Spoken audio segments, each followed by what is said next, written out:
നമസ്കാരം. Raf talk ഫുട്ബോളിലേക്ക് അവർക്കും സ്വാഗതം. റയൽ മാഡ്രിഡിൻ്റെ കോച്ചായിട്ട് എത്തുമോ? ചോദ്യം ഹോസെ മൊറീഞ്ഞോയോടാണ്. ഇപ്പോൾ മാധ്യമങ്ങളൊക്കെ റിപ്പോർട്ട് ചെയ്യുന്നു ഫ്ലോറന്റീനോ പെരസിന് താല്പര്യമുണ്ട് അദ്ദേഹത്തെ കോച്ചായിട്ട് തിരികെ എത്തിക്കാൻ.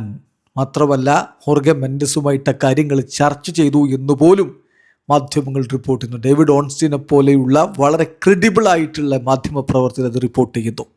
അപ്പോൾ ഈ ഒരു ഘട്ടത്തിലാണ് കോച്ച് ഹോസെ മൊറീഞ്ഞോയുടെ ഈ ചോദ്യം, നിങ്ങൾ റയൽ മാഡ്രിഡിൻ്റെ കോച്ചാവാൻ പോവുകയാണോ?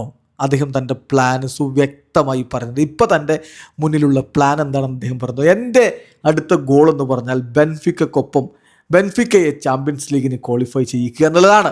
അതിൻ്റെ തൊട്ടരികിലാണ് ഇപ്പോൾ ഉള്ളത്. ഇപ്പോൾ അടുത്ത 3 മത്സരങ്ങൾ വിജയിച്ചാൽ നമ്മൾ യൂറോപ്പിലെ ബിഗ്ഗസ്റ്റ് കോമ്പറ്റീഷനിലെത്തും.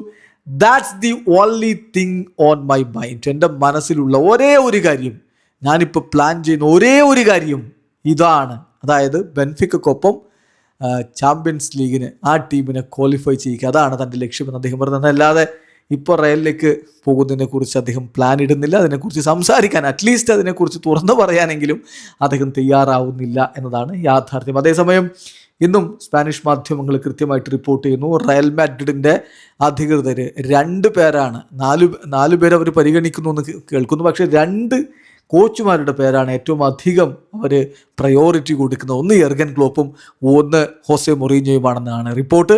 ഏതായാലും മൊറീഞ്ഞോക്ക് ഫ്ലോറന്റീനോ പെരസിൻ്റെ പിന്തുണയുണ്ട് എന്നുകൂടി പ്രധാനപ്പെട്ട ക്രെഡിബിളായ മാധ്യമങ്ങൾ റിപ്പോർട്ട് ചെയ്യുമ്പോൾ ജസ്ബിജാൻസി എന്ത് സംഭവിക്കും അടുത്ത സീസണിൻ്റെ തുടക്കത്തിൽ? അതിനിടയ്ക്ക് ചില മാധ്യമങ്ങൾ റിപ്പോർട്ടുണ്ട് ഹോസെ മൊറീഞ്ഞോയുടെ അസിസ്റ്റൻ്റായിട്ട് ആൽവാരോ ആർബിലോവയും റയലിൽ തന്നെ തുടരുമെന്ന്. എന്താകുമോ എന്തോ. വീഡിയോ അവസാനിക്കുന്നു. ഫുട്ബോൾ ലോകത്തെ കൂടുതൽ വിശേഷങ്ങളുമായി റാഫ് ടോക്സിൽ എത്താം.